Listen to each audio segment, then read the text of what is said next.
we are here to bring you everything and anything surrounding Porsche. I'm Mike. I'm Aaron.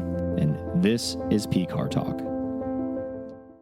All right, welcome to another episode of P-Car Talk. I'm Mike. And I'm Aaron. And we got a whole bunch of stuff to go over. This is recap from Road Atlanta / PEC Atlanta, all the stuff we did. The trip. Yeah, the trip. Before we get started, though, want to give a shout out to Swine 11. Yep. He is Thanks, sponsoring this weekend, this month, excuse me.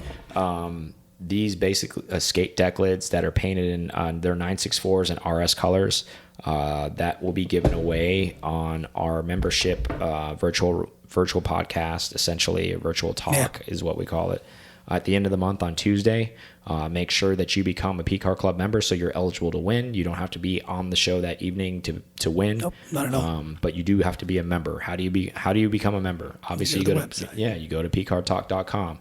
I'm going to keep saying this over and over again. Virtual membership. There it is. And then you select a membership. It's that easy. Then you get an email. And then guess what? Then you get free stuff. Yay! And it's not even just about winning this. When you initially sign up, you get a ton of stuff as well. Mm-hmm. I'm not going to beat you in the head on it. You can read. Hopefully, if you can read, it'll all be on the website. Enough plugging on that. So let's get rolling on the show. So what did we end up doing? We ended up basically leaving Tampa on Wednesday morning. Yeah, early Wednesday. So we drove up to Atlanta. What did we do in Atlanta? So we ended up meeting with Ray Schaefer on Wednesday, spending basically the entire afternoon with him. Yeah. Walking all around, getting all the updates of what was going on in the facility, specifically going over Porsche Classic itself after we saw everything else, sitting down with him on a podcast, which will be airing later this month. Very in-depth as far as what Porsche Classic does. So that's a great episode. You guys should be looking forward to that. Ray's obviously very, very well-spoken and has a lot of great detail and a lot of inside baseball stuff to go over. There's a lot of good things on that, at least explanation-wise on what they do and don't do. Mm-hmm. That's a good point. So I don't want to spoil that show, but just kind of want to give you the cliff notes on that. Then we ended up staying, obviously, the night there at the hotel across the way, got up the next day and went over and had lunch at 356 and did a little bit more walking around. Little impromptu lunch. Yeah, I got a little bit more footage, things like that, and saw a couple folks. But before we get too far ahead of ourselves, let's talk about that Wednesday when we were there walking around, what we saw. What were some of your takeaways? What did you see that they currently have on display that kind of resonated with you? Well, obviously the 59 Brumos car, as always, the RSR car is always cool to see. What else? And then actually getting to see all the pictures. I guess I didn't notice they had all the pictures around the Brumos car from Hurley and everybody else from back in the day. And they're like little 4x6s or big pictures around that, getting to see all that. Yeah. That was cool. How about all those 914s? Yeah, as we know, I'm a huge 914 fan. God, this guy's the worst, isn't he? He has... Oh, I like they look the same from the front and the back. No, I do like the 916, and I don't know if that was because of the one was all painted, and maybe that made the shape a little different for me for looking at it. I'm going to hit you kind of like the Jackass thing. I'm sure you guys have seen it from back in the day when they have the Mohawk trimmer, when the guy just shaves somebody's head, and it's plays the Jaws music, and he's walking around with just the camera. It's dun dun. I'm going to turn it on and just shave a huge stripe out of your beard. Just be like, 914 for life, get some. You'd be like, oh my God, I have to shave my beard. I'm like, exactly. Thanks, 914. Yeah. But it's not going to make it any better. I enjoyed it. Where I was going with that is I really enjoy that Porsche Experience Center is on board for pretty much any momentous event that's happening. It's 50 years celebrating the 914. The display there was outstanding. The cars there were outstanding. I saw a car I didn't know it even existed. The 9616, which was a prototype car, came with a 911S motor from that time frame. We didn't even get those in the U.S. Ray said there was all of 12 ever made, and they all stayed in Europe. Obviously, this was imported in by an enthusiast. And speaking of that enthusiast, not by name, but that all of those 914s were owned by the same enthusiast, and he loaned them those cars. How cool is that of him to basically show all of the 914 love? He's like, you guys need some 914s? Yeah, he's like, I got a few. How about this for? I got all the rarest ones. How's that sound? Yeah, we'll go through the lineup. He's like, I even have a prototype. But the coolest thing on that, and you can see that video from Aaron that put out on the vlog, the interior on that car was really, really cool because the seat inserts are like this cloth material, but it says Porsche all over the cloth. They did that, or they repeated that again with the 944s for some of them. But I mean, not exactly. It's never been in that silver Yeah, material. I was going to say I've never seen that exact pattern ever on anything, which makes sense because it's a prototype. Yeah. And a little background on that, what Ray told us, that car was initially being prototyped to compete or for sales, not essentially on a track, but to compete with sales with the Ferrari Dino. Because obviously the Ferrari Dino is a mid-engine car, very small, and that was right in its wheelhouse. They were both at the same time in the early 70s being made, and that's why it had the 911S engine in it, because they needed a little bit more pep. So that engine is, you may or may not know, it has 180 horse, which is a lot it's a lot in for that that car, model, especially in the 70s. Fender flared out too. Yeah, it was. Widened. It looked very, very good. I enjoyed that display a lot because, and fortunately for us, and there's a curator in there as well, so you can ask questions. So it's not like, P-Car Talk got some specialized treatment, and you guys can't get that if you end up going there. They have great customer service. But it was nice to have somebody to be able to ask, like, in the weeds questions, because you know me, that's just where I'm at with stuff. I was like, well, why is this paint? Did this come from the factory this way as far as this paint scheme? Okay, yeah, they did paint that as an option, but back in the 70s, they didn't like that paint scheme. And I'm talking about that off-white and orange 914, and then they have the black with the yellow striping. A lot of people, he was saying, kind of turned them off because that was kind of loud and they didn't really like that, which is odd because the 70s were kind of loud, so I don't know. Why wouldn't you want that? Yeah, exactly. I actually liked, out of the 914 set, besides the prototype, that was an obvious choice that I would like, was the last year 914, where it went all kind of like black bumpers. It was all black. It kind of got rid of the chrome. You mean the crash bumpers that were on it? Ugh, not me. I'm not a fan of that.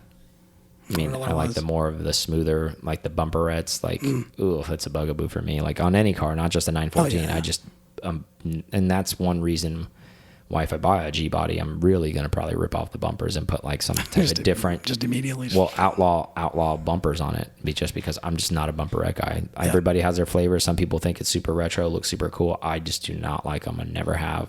I just don't like them. But anyways, getting back on topic. They had a lot of other cool. They had a CGT in there, right? Oh yeah, that was beautiful. They had McKill's car. Yeah, McKill's from Haggerty. His car was on there and had his story on a screen playing. When they did that actually, and that story about it, that was outstanding.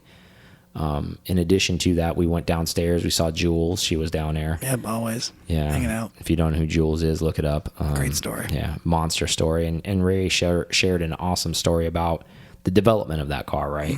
So I'll touch on the cliff notes if you're really interested, and make sure you guys do the research on it and check it out because it really is a great story. But essentially, that car was developed when there was a changeover as far as their racing sport division. Their leadership changed over, and they were basically making cookie cutter cars that they knew that weren't going to win. They were actually, believe it or not, they were going to make a 944 to compete in the Le Mans class, and they knew they were going to get the floor wiped with them with that car. And thankfully, that car never made it to Le Mans. The development team basically was able to work with the management, which was open door, which was totally unheard of at that time, especially if you know anything about Germany. Everything's a certain way and done a certain way, and there is no other way than that. So it was pretty unorthodox how things got done at that time, and fortunately for Porsche and all of us, that that management team kind of gave the reins to the people in the sense of, instead of telling these talented people what they wanted, they kind of said, you guys are the professionals, you guys are the developers, you know what works, you develop the car and then present it to us. He gave them the why and said he doesn't care how it gets done. This is what we're doing. We're going to win. Yeah, he gave them the end goal and said, I don't care how we get there. You guys figure out how we get there. I don't want to tell you how we get there. I'm telling you what we need to do. You make it happen. And that's pretty unheard of, especially during that duration. I mean, we're talking, was it early 80s? when this was happening. So, I mean, if you were alive during that time, I was a baby during that time. But anyways, you understand, if you know history, things were very, very by the book. It was this way or the highway type of deal. And it wasn't just Germany. I mean, it wasn't just Porsche, but there was a lot of companies that still operated under that kind of realm. There wasn't a lot of free thinking going on, especially in the motorsports. This is how it happens. Yeah, especially in the motorsports division. So long story short, this car ended up coming out of that. And that car ended up kicking some serious butt, right? So it became a law winner because of it. So, everybody out there, obviously not in the motorsport area, but if you're one of those people and you're in a management situation, let your professionals do what they're supposed to do and give them the opportunity to prove you wrong, essentially. Yeah.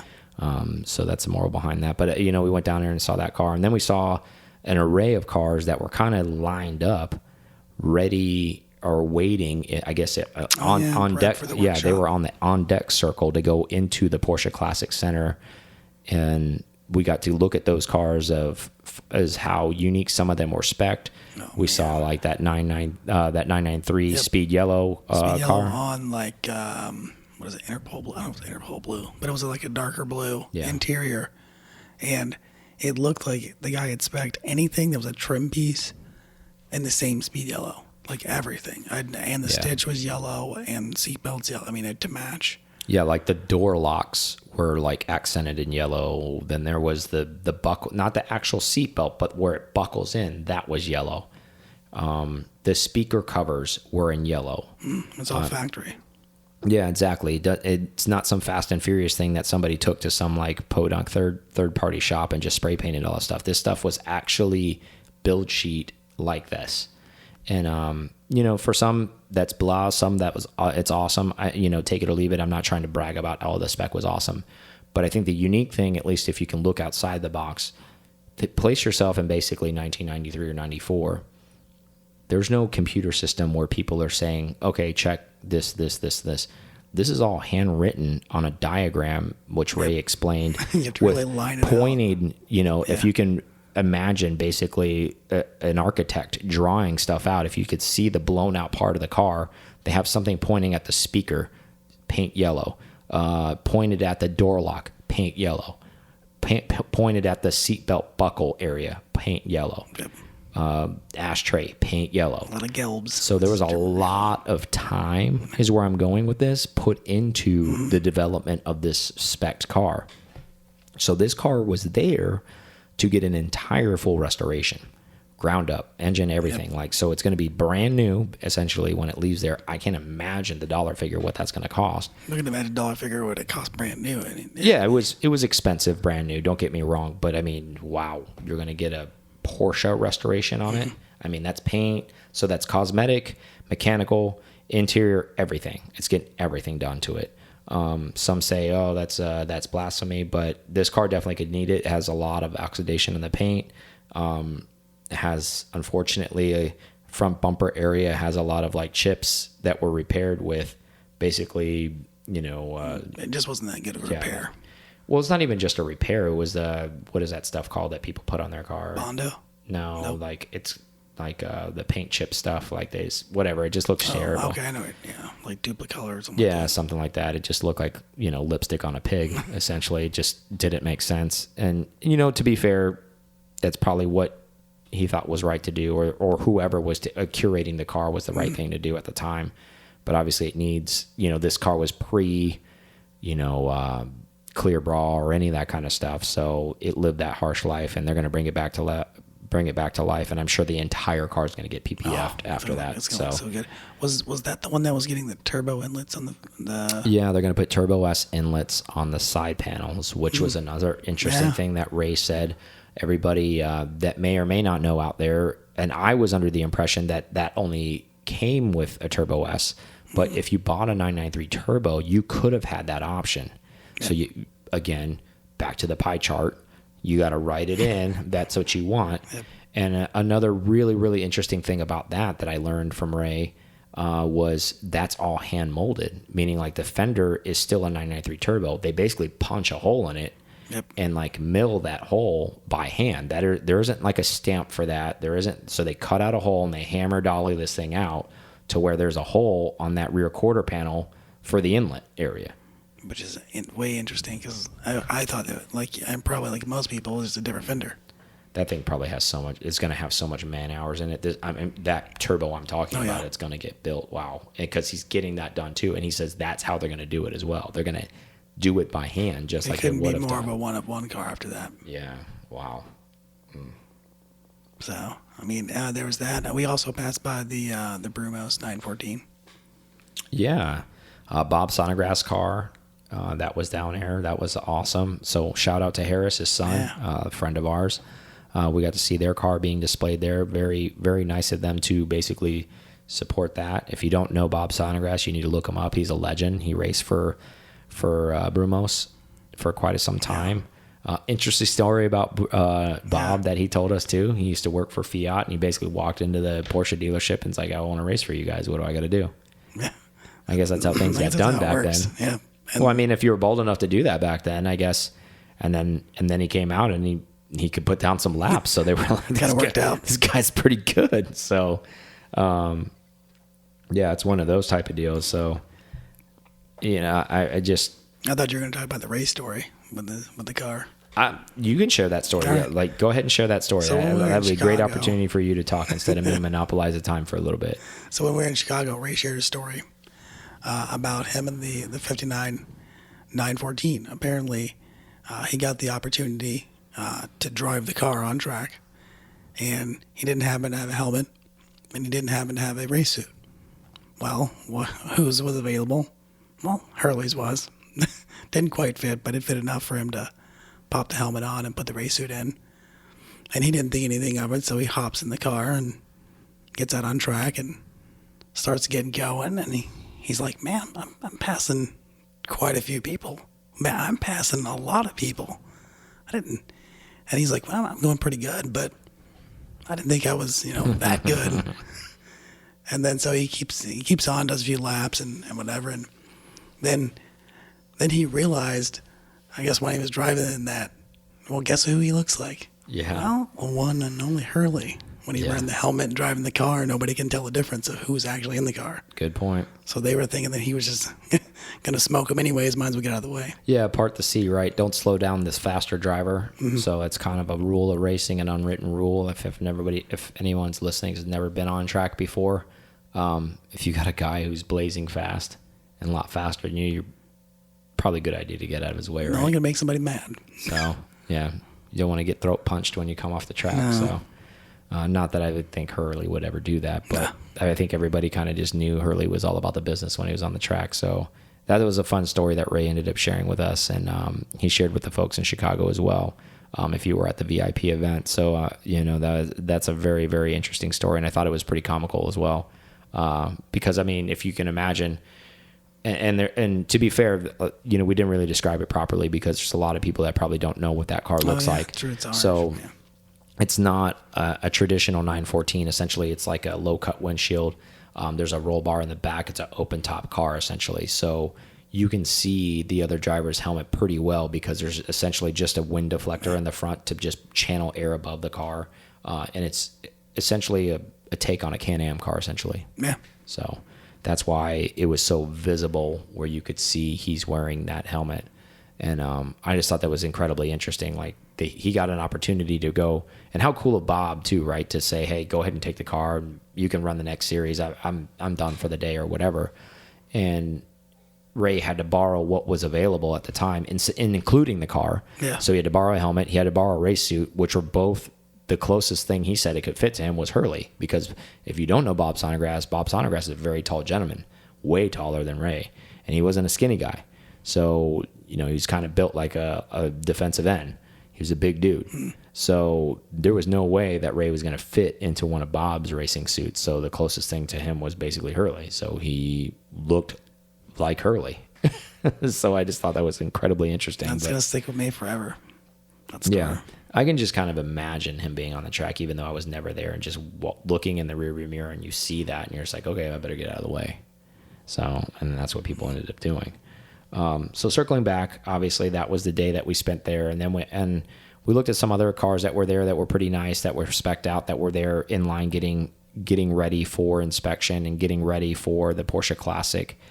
basically restoration, and then we went into Ray's actual office, and then segued into where they do all the work. Yep, the workshop. So we went into the Porsche Classic Center where they do everything, and then we sat down and did a podcast with him for about an hour and some change, and right in the setting. So if you guys normally don't watch the video actually for the podcast, that's a good one to watch. I'm not trying to just plug it, but really is the background scenery is really, really cool because we're in the workshop and there's 4 Porsches on lifts behind us. It's just a cool setting, and we're kind of just makeshift a table and kind of sat in the mix of it. So it's kind of neat. So they had a 930 turbo in there. They had a 356 they were doing. Yep. They had a 911. Targa. Yep, they had a Targa in there. They also had an RSA in there getting redone, and then they also had a 911S mid-year car that the paint was super oxidized, but they basically buffed a strip to see if it would come back. And it certainly did. I mean, it's single stage paint back then, so it looked amazing. Oh, it looked so crazy. So it was almost kind of a proof of concept that it could be done. The entire car, again, was totally oxidized, so it's there for a mechanical restoration only. So they're going to buff the entire car down, which I have buffed oxidized old cars like VWs down. I did paint correction on my 964. It is a lot of work. But I still rather do it myself because I don't know how many man hours they're going to end up paying to get that done on that car. So... But anyways, it is a lot of work. I mean, you go through some serious buffing pads. I mean, I think I went through 15 or 16 when I did the bus, like just chucking them because they were just like, all right, that's done. It's just ate up everything that I could eat up and move on. But so that was a good thing. That was that day. So that was a busy Wednesday. Yeah. So, imagine 6.5, 7 hour drive up from Tampa to Atlanta, then hitting that, checking into the hotel. We were busy. Not complaining, just kind of giving you the dialogue of how everything went. So then we got up and stayed the night. Aaron and I, had dinner at the hotel across the way just because we were beat down. And that was like the best night of sleep we got, right? Yeah, so, that was. But after that, it was it was a wheelchair off a cliff after that, right? Like it was. there was, let's just say, a lack of sleep every night. Yeah, well, I mean, we didn't see that happening, but it definitely It wasn't anticipated. It would kind of just sprung upon us, and that's kind of our life. So we just kind of roll with the punches, and we try to be those guys that just say yes to pretty much everything. So next day we got up, we went to it, went back, did kind of some, policing around, saw some more stuff, get some footage. I want to make sure we didn't miss anything. Yeah, ended up having a lunch reservation around 12, sat down, had a bottle of wine. Sure enough, Lee Keen's sitting right next to us. Had a brief conversation with Lee Keen. Yeah. We've been trying to get him on the show. We've built a relationship with him where we're pretty cool now. He's a super busy guy. We're very busy. So occasionally our paths cross. We might try to catch him at HSR this year. He said he's going to try to be there. Mm-hmm. So I think we may be able to actually get him on the show and talk a little bit about more his Safari builds and how that came about and how that all happened for you guys. So you guys can hear that story from an organic standpoint. So that was nice. And then we left around, I don't want to say 2-ish, boogied down to Athens for our friend's birthday. Mel, one of our really, really good friends. Oh, we didn't know it was his birthday until we're halfway in a bar, and Mel's like, hey, it's my birthday. Well, I mean... And then the night was long. When you're in your mid-30s, do you tell your buddies, your bros, like, hey, it's my birthday, man? Like, so I don't do that, so... kudos for him for not trying to say that. It came out later in the evening, and then obviously you can figure out what probably happened from there. So we ended up drinking heavily and rooftops, making some mistakes, and mistakes were made. Yeah, so we're still here, but whatever. Anytime you induce shots, that's a bad thing, and that's usually a cardinal rule for me to not do shots. But it was Mel's birthday, and he was calling for shots, so we ended up doing shots, and can't let the birthday boy do shots by himself, so... Unfortunately, it is what it is. Yeah, so him and Joe rode up in the 996 Turbo. Yeah. So it was a long night, needless to say. And then those scumbags got up earlier than us. Yeah, we thought they were joking with us, too. They were like, we're downstairs and we're leaving. We're like, no. Yeah, we'll see you at the track. And it wasn't like crazy late. It was 8:30 in the morning. I was like, oh, okay. Well, we got home at like 3, so. Yeah, sleep guys.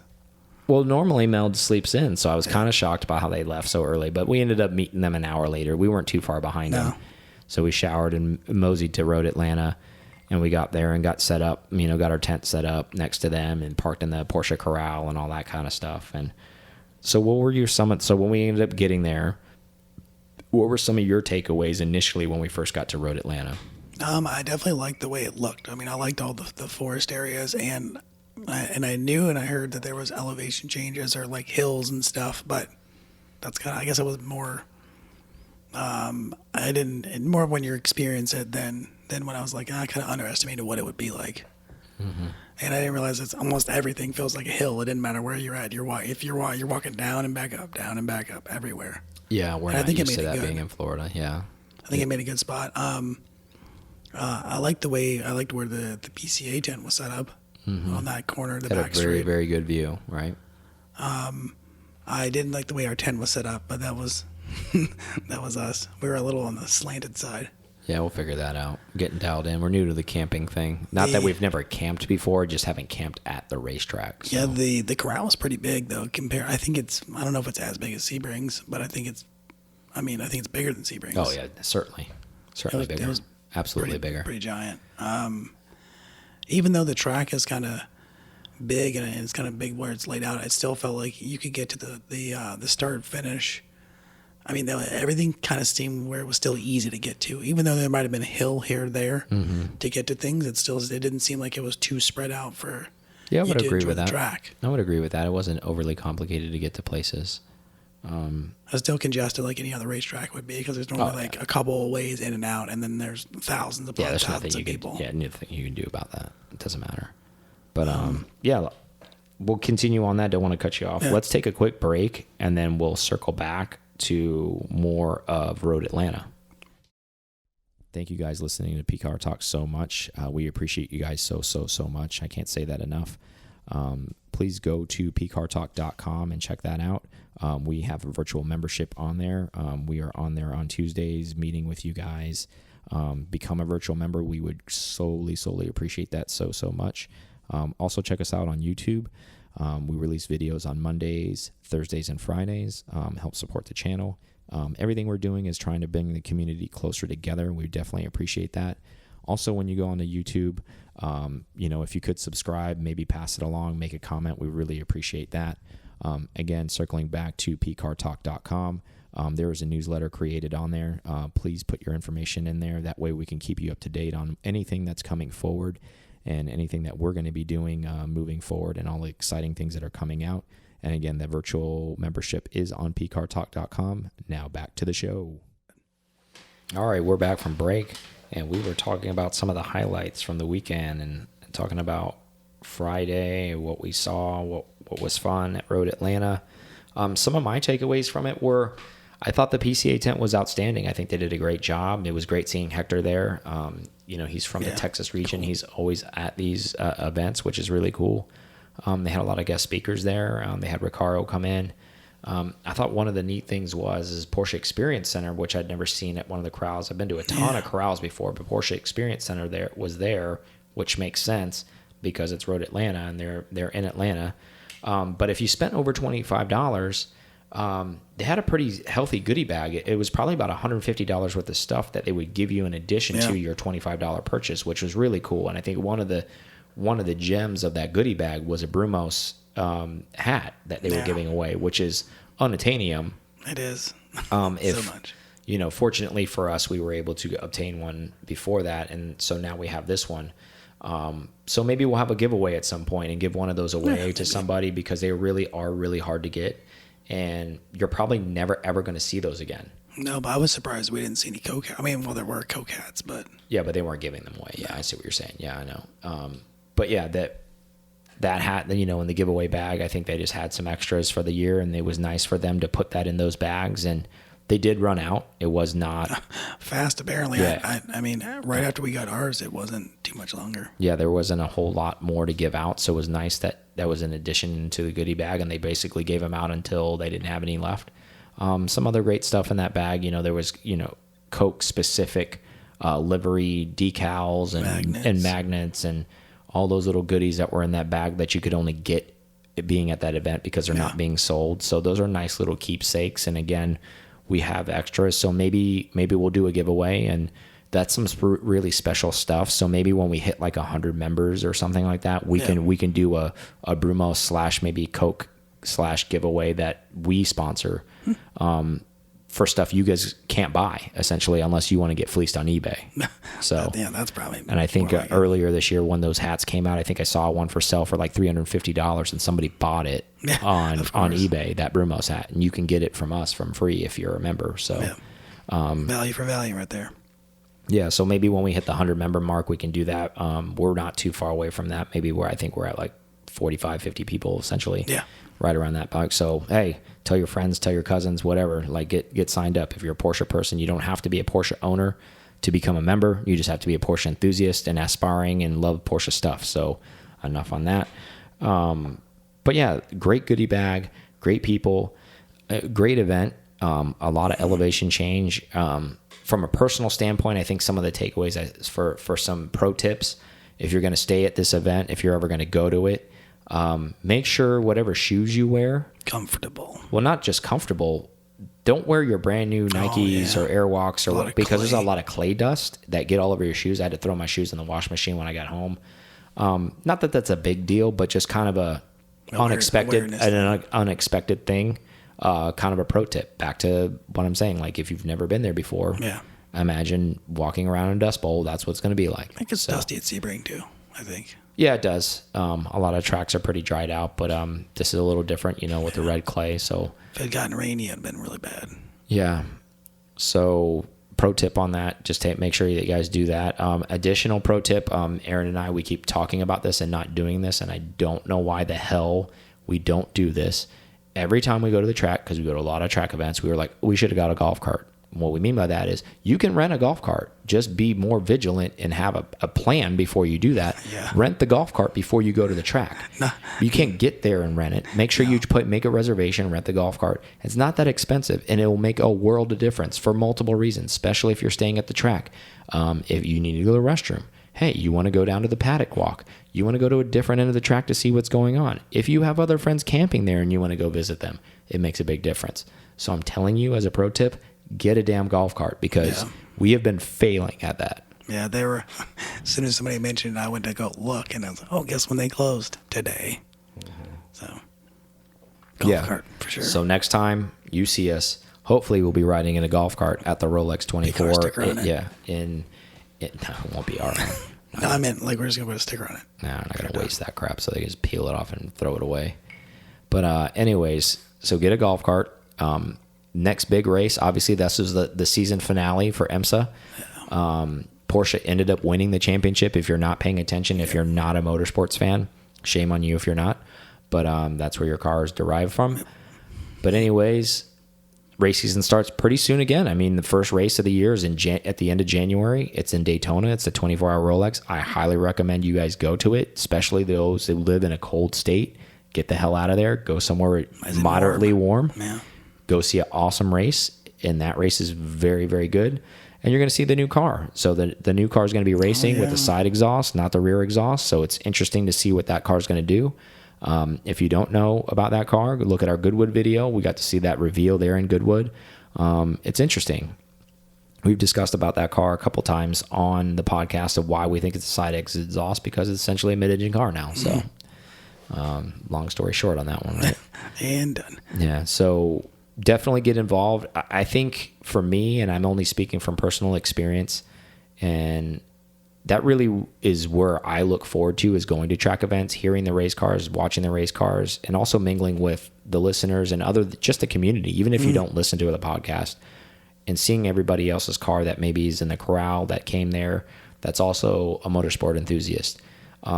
I'm not trying to knock any of the local events that end up happening in your town, or a Cars and Coffee or a Cars and Octane or any of that kind of stuff. But a static display is a static display. We have access to so many things nowadays with the internet and Instagram and all these other social media sites. You can get on there and look at cars all day long. Yep. Granted, you can't see it in person. Yeah, whatever. But to hear them run, to hear them, and that's why I was so amped up about the Goodwood thing with the hill climb. That's got to be cool. It gets your juices going, and as a human being, to have all of your senses kind of go in, your visual, your audio, the way it makes you feel, it doesn't get any better than that from a stimulation standpoint. Well, and it's one of these cars. Way to celebrate the team sport too. Of course. So. Of course. And again, it's one of those things of, you can see regardless of what level of car that you're driving, some of that DNA in your car. And I think that makes you more of a fan as opposed to somebody who's like, oh, I drive a Porsche and I'm going to Cars and Coffee today. And then I'm going to go back home and then I'm going to put tire shine on my wheels and I'll see this thing next month. Back in the garage. And I'll see you in a month, and it's, and I'm not trying to poke fun, but dude, you're really missing out. And I'm only saying that in light of trying to poke humor at somebody who is that way, to get them out of their shell, to say, give it a try. Yeah, it's true. Go see it. Maybe, and to be fair, it's not for everybody, but at least if you've never tried it before and you haven't done that, I feel you're really missing out. You're missing out on a lot of camaraderie. There's a lot of people watching the race that are all cheering for the same team. It's almost kind of like going to your favorite sports bar and watching your favorite football team or baseball team, much like that, and watching them play and win and kick ass. And then you're at the bar with a bunch of people you don't know, and you're all wearing the same outfit, and you're all kind of cheering and it's kind of that same kind of rah-rah. That atmosphere. So if you can appreciate that analogy, if you're a sports guy, or if you're not a sports person, well, maybe you can appreciate the motorsports side of it. And I don't know. I'm getting long-winded with that, but anyways, we did the paddock walk. We got up close with the cars. We got to see them up close. All three of them that we wanted to see. Yeah, exactly. With the Petit guys, we saw their car. Yeah. It looked really awesome. Yeah. And then a lot of the people that we met, right? We met our buddy Steve that we saw in Chicago. He was great to see. We met a young man, Winston. So as far as like, we talk about this, and I'll throw myself on the coals on this because I've said it. Well, I think the really, really young people aren't really into it. This is a group of high school guys. Yeah, he's in it. And they're all in it, and they're driving mid-year 911s. Yeah, and a 944, I think, too. Yeah, and they're driving them to high school, and they're really into it, and they're at the track, and shame on you for letting this 18, 17-year-old beat you guys out that aren't going to these events.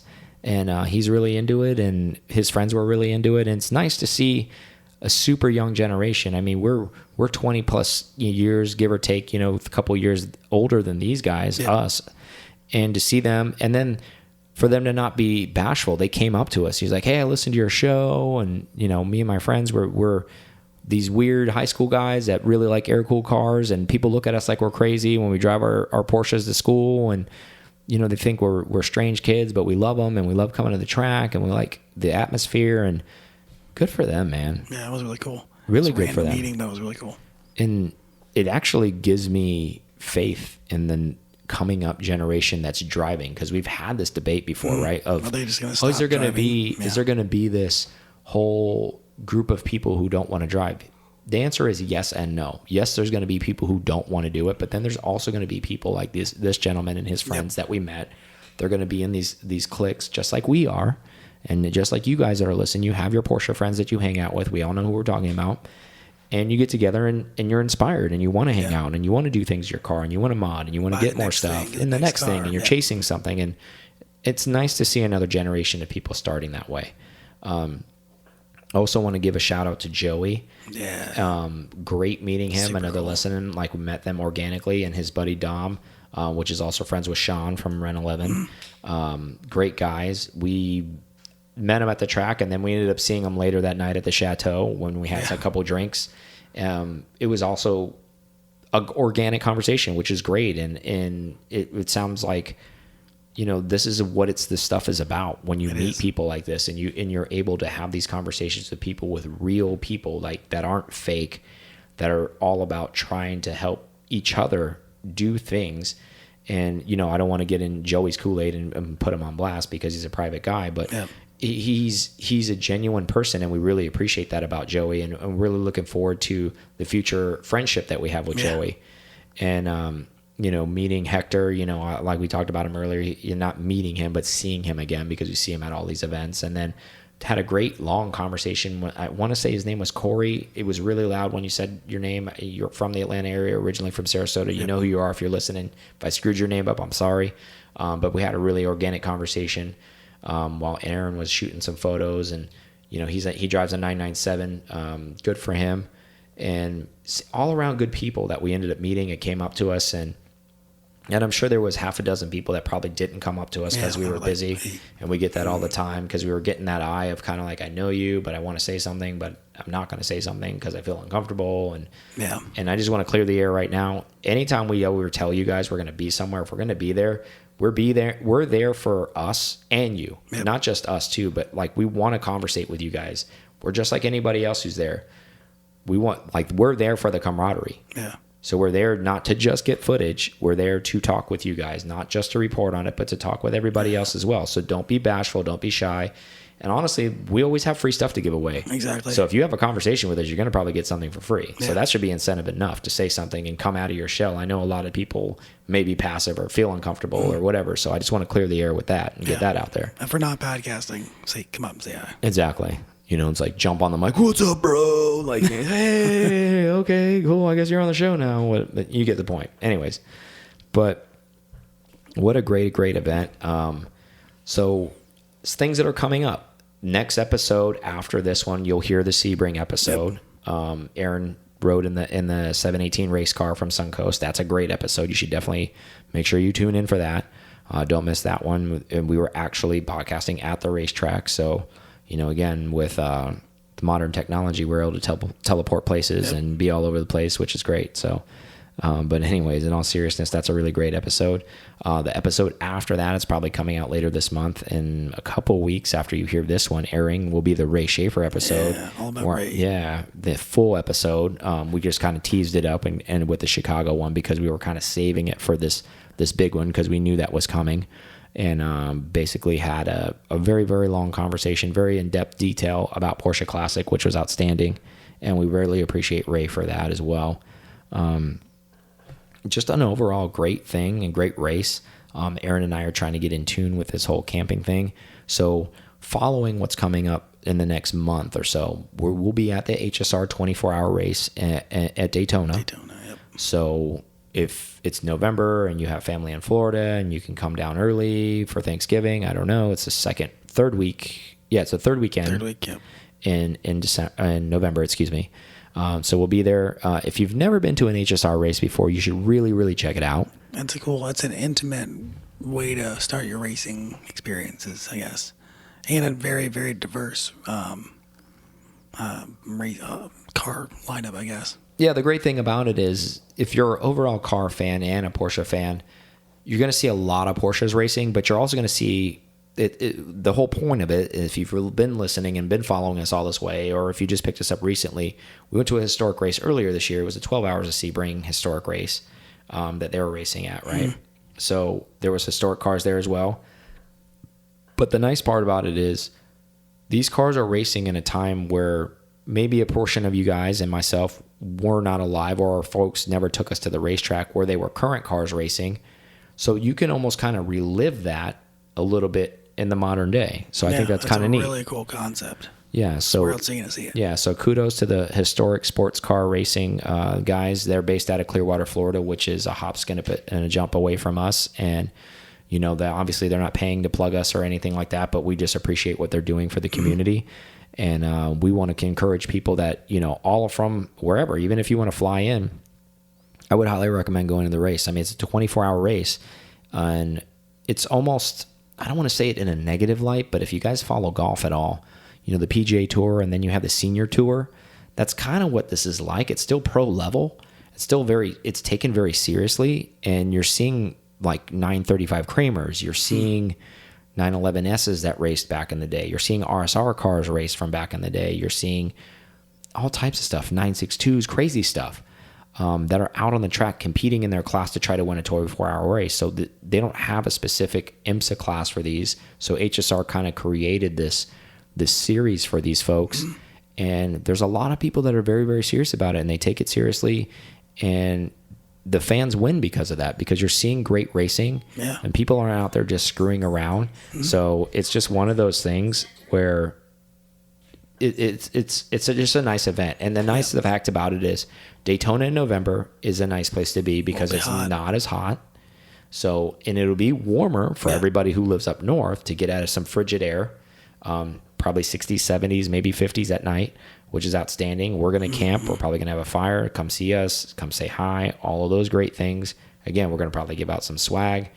Always. It's a win-win for you guys. So it's a great event to be at. You know, my goal is not to plug you and convince you to go to that event, but the racing season is over from an IMSA standpoint, but it's not over because there's still an HSR race. So that it kind of carries you through the season to get you to January, and where essentially you really only have 2 months of really downtime. And then back to the IMSA. And then bam, Rolex 24 hits you right at the end of January. And then we start rolling into the season, right? We start rolling to DRT. We start going to Amelia. And before we know it, you know, we're back in it again. So that's what's coming up on the horizon. Just kind of want to let you guys know what's going on with that.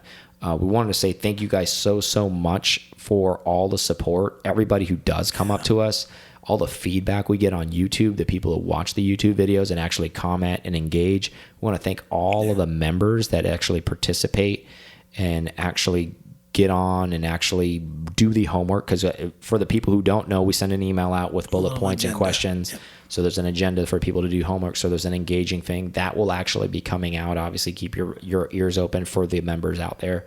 And again, I'm going to keep plugging it, guys. We're really trying to grow this for you guys. This is all for you, really, at the end of the day. We really give a lot back to the membership. A lot of what we're travel, a lot of what we do is we try to represent you guys that you can't be there. We try to bring you the footage. We try to give you the in-grass, like what's really going on at these events. Experience. Exactly. And if you can't be there, you know, hopefully you can get some of the experience for the podcast through the YouTube channel. In addition to that, again, like, it's global membership. We have people all over the world, and we appreciate you guys so much. We just want you guys to know that it's not limited just to the U.S. If you're listening to this internationally, we have plenty of international members. We want you guys to continue to grow that. And please come see us. Come talk to us. Do you have anything before we shut the door on this thing? No, just reiterate what you said. Just come say hi.